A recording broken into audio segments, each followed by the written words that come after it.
ನಮಸ್ತೆ ಮೇಡಮ್. ನಮಸ್ತೆ ಮೇಡಮ್ ತಮ್ಮ ಹೆಸರು? ವೀಣಾಬಾಯಿ ಅಂತ. ಸರ್ ನಮಸ್ತೆ ಸರ್. ನಮಸ್ತೆ ಸರ್ ತಮ್ಮ ಹೆಸರು? ಕೃಷ್ಣನಾಗಿ. ಮೇಡಮ್ ತಾವು ಯಾವ ಗ್ರಾಮ ಪಂಚಾಯತಿಯಿಂದ ಗೆದ್ದಿರೋದು? ಹಗ್ಗುಂದ ಗ್ರಾಮ ಪಂಚಾಯತ್. ಹಗ್ಗುಂದ ಗ್ರಾಮ ಪಂಚಾಯತಿಯಿಂದ ಗೆದ್ದಿದ್ದೀರಾ? ಹೌದು ಸರ್. ಮೇಡಮ್ ಎಷ್ಟು ಓಟ್ ಅಂತರದಲ್ಲಿ ಗೆದ್ದಿರಿ ಸರ್ ಮೇಡಮ್ ತಾವು? 650 ಅಲ್ಲ, ಒಟ್ಟು ಟೋಟಲಿ ಬಂದಿದ್ದು 2290 ಓಟು. 90 ಓಟಿಂದ ಇವರು 90 ಓಟಿಂದ ಗೆದ್ದಿದ್ದಾರೆ. ಮೇಡಮ್ ತಾವು 90 ಓಟಿಂದ ಗೆದ್ದಿದ್ದೀರಾ, ಏನು ಅನ್ನಿಸ್ತಾ ಇದೆ? ರಾಜಕೀಯ ಜೀವನ ಹೇಗೆ ಅನ್ನಿಸ್ತಾ ಇದೆ? ಏನು ಸರ್, ಎಲ್ಲ ಕೆಲಸ ಮಾಡಿಸ್ತಾ ಇದ್ದೀವಿ ಜನಗೋಸ್ಕರ.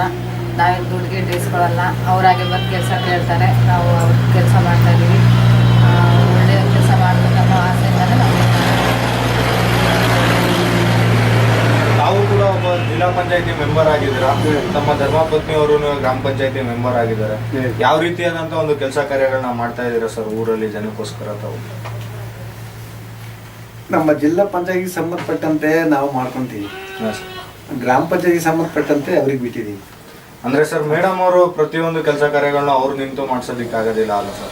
ಅಲ್ಲ, ಕೆಲವು ಟೈಮಲ್ಲಿ ಹೋಗ್ತಾರೆ ಅವರು ಮನೆ ಕೆಲಸನೇ ಅನ್ನೋ ಒಂದು ಲೆಕ್ಕಾಚಾರ ಏನಲ್ಲ.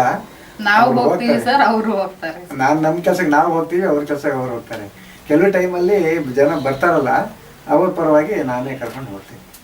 ಮೇಡಮ್ ಇಲ್ಲಿ ಅತಿ ಹೆಚ್ಚಿನ ಯಾವುದು ಒಂದು ಸಮಸ್ಯೆ ಇದೆ ಮೇಡಮ್, ಅದನ್ನ ಬಗೆಹರಿಸ್ಬೇಕು ಅಂತ ಅನ್ಕೊಂಡಿದ್ದೀರಾ? ಸರ್ ನೀರಿನ ಸಮಸ್ಯೆ ಇದೆ, ಆಮೇಲೆ ಚರಂಡಿ ರೋಡು ಅವೆಲ್ಲ ಸಮಸ್ಯೆ ಇದೆ. ಸ್ವಲ್ಪನೇ ಎಲ್ಲ ಮಾಡಿಸ್ತಾ ಇದ್ದೀವಿ, ಇನ್ನೂ ಮಾಡಿಸ್ಬೇಕು ಸರ್. ಮೇಡಮ್ ತಮಗೆ ಗೃಹಿಣಿ ಆಗಿದ್ದು ರಾಜಕೀಯಕ್ಕೆ ಬರಬೇಕು ಅನ್ನೋದಕ್ಕೆ ಸ್ಫೂರ್ತಿ ಏನು ಮೇಡಮ್? ಸರ್ ನಮ್ಮ ಮನೆಯವರೇ ಸ್ಫೂರ್ತಿ ಕೊಟ್ಟು ಅವ್ರು ಹೇಳಿದ್ದಕ್ಕೆ ನಾವು ಇದು ಮಾಡಿದ್ವಿ ಸರ್. ನಮ್ಮ ಯಜಮಾನ್ರೆ ಸ್ಫೂರ್ತಿ ಅಂತ ಹೇಳ್ತೀರಾ? ಮೇಡಮ್ ತಮಗೆ ರಾಜಕೀಯಕ್ಕೆ ತಾವು ಈ ಬಂದು ಈ ಒಂದು ಸ್ಥಾನದಲ್ಲಿ ಕುತ್ಕೋಬೇಕು ಅಂದ್ರೆ ತಮಗೆ ಮತ ಹಾಕಿ ಗೆಲ್ಸಿದ ಮತದಾರರ ಕಾರಣ ಅವ್ರಿಗೆ ಏನ್ ಹೇಳಕ್ ಇಷ್ಟಪಡ್ತೀರಾ ಈ ಸಂದರ್ಭದಲ್ಲಿ? ಅವರೆಲ್ಲ ನನ್ಗೆ ಓಟ್ ಹಾಕಿ ಗೆಲ್ಸಿದ್ದಾರೆ ಸರ್, ಅವರಿಗೆ ಕೃತಜ್ಞತೆಗಳನ್ನ ಹೇಳಕ್ ಇಷ್ಟಪಡ್ತೀನಿ ಸರ್.